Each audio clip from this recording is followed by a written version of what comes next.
हमारे साथ बातचीत करने के लिए हैं गोपाल शेट्टी जी, जो कि मुंबई नॉर्थ से मेंबर ऑफ पार्लियामेंट हैं। सर, किस तरीके से देखते हैं रिपब्लिक मीडिया नेटवर्क लगातार एक के बाद एक खुलासे कर रहा है, महाराष्ट्र सरकार हमारी आवाज़ को दबाने की कोशिश कर रही है। 60 पन्नों का एक नोटिस भेजा गया है विशेषाधिकार हनन का अर्नब गोस्वामी के लिए कि वो रिपोर्टिंग नहीं कर सकते, वो सच नहीं दिखा सकते। क्या दिन आ गया सर, लोकतंत्र पूरे तरीके से खतरे में है महाराष्ट्र में? मैं तो ऐसा ही कहूँगा कि इस प्रकार के हालात तो हम लोगों ने अपने राजनीतिक जीवन में बहुत सारे देखे। हमारे पार्टी के बारे में, हमारे पार्टी के नेताओं के बारे में बहुत कुछ दिखाया गया, बहुत कुछ लिखा गया। लेकिन लोकशाही में जो लोकशाही का चौथा आधार स्तंभ जिसको मीडिया हम कहते हैं, उसको कभी भी भारतीय जनता पार्टी ने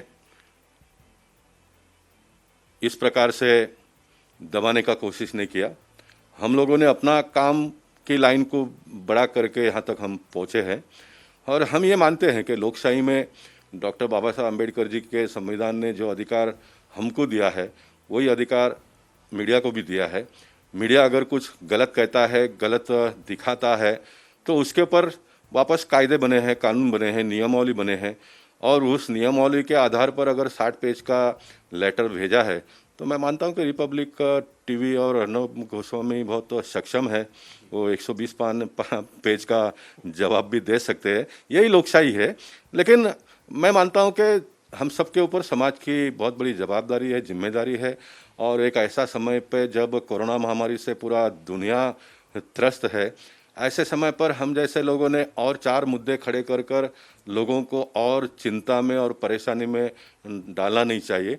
लोगों का मनोबल बढ़े, लोगों का इम्यूनिटी बढ़े, इस प्रकार का काम और इस प्रकार की बातें हम सब लोगों ने मिलकर करनी चाहिए। यही समाज के लिए और देश के लिए लाभदायक होगा, ऐसा मैं मानता हूँ। आपको ऐसा नहीं लगता कि जिस तरीके से 1975 में इमरजेंसी लगी थी, सारी चीज़ों को बंद कर दिया गया था, जो विपक्षी पार्टियां हैं उनके नेताओं को जेल में डाल दिया गया था, जो अखबार थे और मीडिया था उसको कुचलने की कोशिश की गई थी, आवाज़ दबाने की कोशिश की गई थी।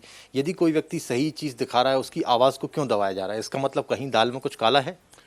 दाल में काला होता है तभी आवाज़ दबाने का प्रयास होता है और जितना आप आवाज़ को दबाने का प्रयास करोगे उतना दाल और काला होते जाएगा और एक समय ऐसा आएगा कि दाल हद से ज़्यादा काली हो गई है तो फिर वो समाज के हित के लिए होता नहीं है। इस बात को सब लोगों ने ध्यान में लेने की आवश्यकता है। बहुत बहुत धन्यवाद। तो गोपाल शेट्टी जी हमारे साथ मौजूद, जो कह रहे हैं कि महाराष्ट्र में जो लॉ एंड ऑर्डर की सिचुएशन है वो पूरी तरीके से ख़राब होती चली जा रही है।